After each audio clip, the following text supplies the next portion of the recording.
अब ऑब्वियसली बात है यार, देखो कंपनी आपको पैसे किसी भी सेल्स डिपार्टमेंट में सेल के नहीं देती है।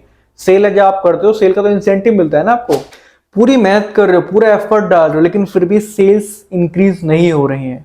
क्या रीजन है, ऐसा क्यों हो रहा समझ में नहीं आ रहा, राइट? क्वेश्चन गाइस, आपको सोल्यूशन इसी वीडियो में मिलने वाला है।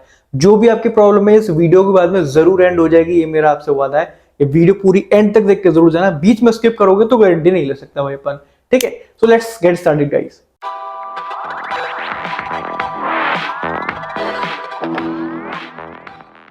तो गाइस आज के क्वेश्चन के बारे में बात करते हैं कि what could be the reason that आपकी सेल्स इंक्रीज नहीं हो रही है। लाइक ऐसा क्या रीजन है जिसकी वजह से आपकी जो सेल्स है इंक्रीज नहीं हो रही है। तो उससे पहले हमें ये समझना है कि सेल्स होती क्या है, सेल्स होती कैसे है, वो समझना जरूरी है। देखिए, सेल की बात करूंगा या सेल्स डिपार्टमेंट की बात करूं तो उसमें एक चीज हमेशा अप्लाई की होती है, इसको हम बोलते हैं हिट एंड ट्रायल मेथड। यानी कि आपको बार बार ट्राई करते रहना है, ठीक है? आप फ्रेशर हो तो आपको इतना सोचने की जरूरत नहीं है, आपको बस चीजें करते रहना है, ठीक है? देखो, अब सीधी सी बात है, आप ना उस माइंड को थोड़ा अपने बॉटम लेवल पे लेकर, आप इतना हाई मत सोचो कि लाइक सेल इंक्रीज क्यों नहीं हो रही है, पिछले महीने से कम हो गई है, या फिर टारगेट है, कोई इशू नहीं है। अभी जो फ्रेशर होते हैं ना, इस कंपनी को भी पता है कि आप इतना ज्यादा रेवेन्यू नहीं कर पाओगे, उनकी एक्सपेक्टेशंस भी आपसे इतनी नहीं होती हैं, वो जस्ट दिखाते हैं ताकि आप एफर्ट ज्यादा लगाओ। तो बेसिकली आपको करना भी वही है, सिर्फ आपको अपने एफर्ट्स इंक्रीज करने हैं। एफर्ट्स में ऐसा नहीं कि आपको इसके सुबह 2 घंटे पहले आ जाना है, रात को 2 घंटे बाद जाना है, ऐसा नहीं है। आपको क्या करना है, जो आपको बेसिक काम है बस वही ध्यान से करना, राइट? जैसे कि आप 10 to 8 की जॉब कर रहे हो सपोज, ठीक है, रात को 8 बजे की। तो इसमें क्या रहेगा गाइस कि सपोज आपको लग रहा है कि भाई ये जो चीज है, ये जो टारगेट है या फिर जो सेल्स में इंक्रीज नहीं हो रही, तो आपको क्या करना है, नंबर ऑफ प्रेजेंटेशन या फिर नंबर ऑफ मीटिंग्स आपको बढ़ा देनी है, डिपेंडिंग अपॉन योर ऑर्गेनाइजेशन, कि आपके ऑर्गेनाइजेशन की प्रोडक्ट क्या है, सर्विस क्या है, लाइक वो क्या प्रोवाइड करा रहे हैं, ठीक है? सपोज दिन में आप 4 लोगों से मिलते हो, अगली बार से अगले दिन से ट्राई करो 6 से मिलना है। एक हफ्ते वो ट्राई करो, अगली बार से फिर ट्राई करो 8 लोगों से मिलना है। और 110% गाइज, आप पूरा मंथ ही अप्लाई करोगे ना, 110% में आपको एक्सपीरियंस से बोल रहा हूं कि आपको वो बंदा खाली नहीं जाएगा और पिछले मंथ से काफी ज्यादा इंप्रूवमेंट होगा। बशर्ते आपको ना रिजल्ट के बारे में नहीं सोचना है, सिर्फ आपको एफर्ट करते जाना है।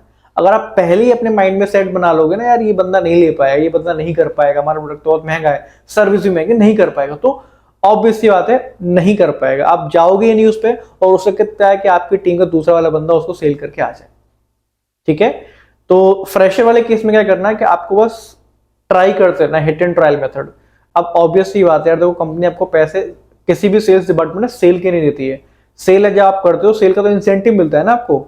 जो सैलरी आपको मिलती है, जो आपके अकाउंट में आती है, उसका क्या वैल्यू, तो वो क्यों मिलती है कि ताकि आप कंपनी के लिए ना जो उसका बेसिक वर्क है वो करके दो। बेसिक वर्क क्या होता है, लाइक जैसे अलग अलग कंपनी में अलग अलग होता है। जैसे कि बायजूस की हम लोग बात करें तो वहां पे क्या है कि आप लोगों को अवेयर करोगे बायजूस के बारे में, बायजूस क्या क्या प्रोवाइड कराता है, क्या क्या कोर्स में अवेलेबल है, कौन कौन सब्जेक्ट है, क्या प्राइसिंग होती है। जसडैल की बात करें फॉर एग्जांपल, तो वो क्या है, प्रमोशन करते हैं कंपनीज का वेबसाइट्स पे, ऑनलाइन, गूगल पे कैसे होता है उसके बारे में आपको अवेयर करना है, ऑन बोर्ड करना है आपको।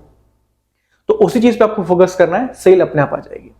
सेकंड हम बात करते हैं गाइस कि भाई आपको बहुत टाइम हो गया, लाइक वो 6 महीने हो गए, 1 साल हो गया, 2 साल हो गया, एक्सपीरियंस्ड हो आप पर्सन, लेकिन फिर भी आपकी ना सेल्स इंक्रीज नहीं हो रही है, लाइक वो नंबर स्टक हो गया है, फिर कम होते जा रहा, क्यों?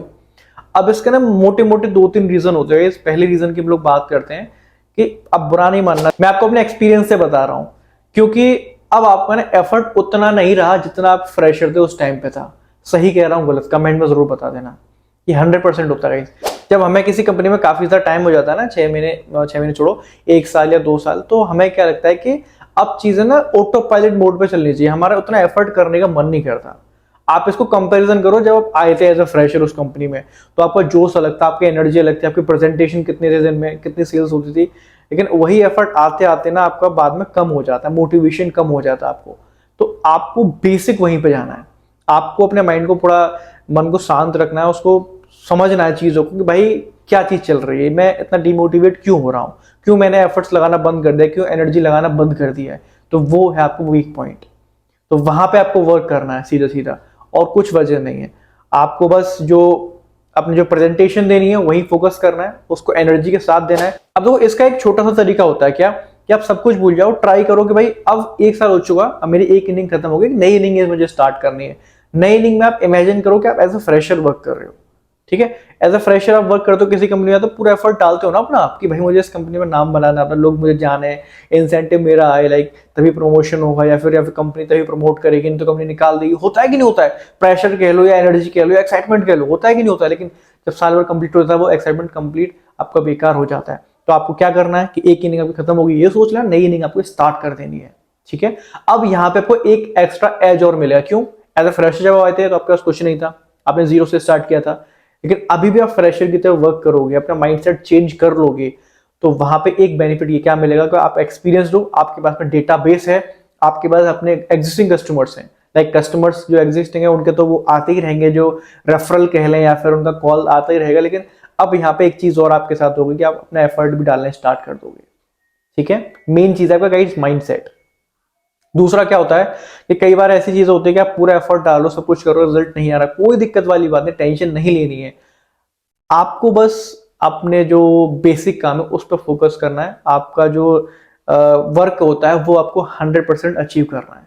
सेल आज नहीं आ रही, कल आएगी 100%, लेकिन उस डिमोटिवेशन अपना काम पर ना इफेक्ट नहीं डालना है। लाइक सपोज 4 दिन हो गए, 5 दिन हो गए, सेल नहीं आ रही, तो मैं काम ही नहीं कर रहा यार, अब क्या फायदा, कुछ रिजल्ट ही नहीं आ रहा, कोई दिक्कत नहीं, आप काम करते रहो गाइस। काफी बार होता है कन्वर्जन में टाइम लगता है, लेकिन जब कन्वर्जन होता है ना तो एक साथ काफी सारी सेल्स आती हैं। तो गाइस दोनों सिनेरियो मैंने आपको यहाँ पे रिप्रेजेंट कर दिए, बता दिया लाइक एज ए फ्रेशर आपके लिए ऐसा क्यों हो रहा है, अगर आप एक्सपीरियंस हो तो आपके साथ क्यों हो रहा है, उसके सोल्यूशन मैंने आपको बता दिए। So guys that's it for today. Subscribe for more, अच्छा लगा तो शेयर कर देना और लाइक भी कर देना।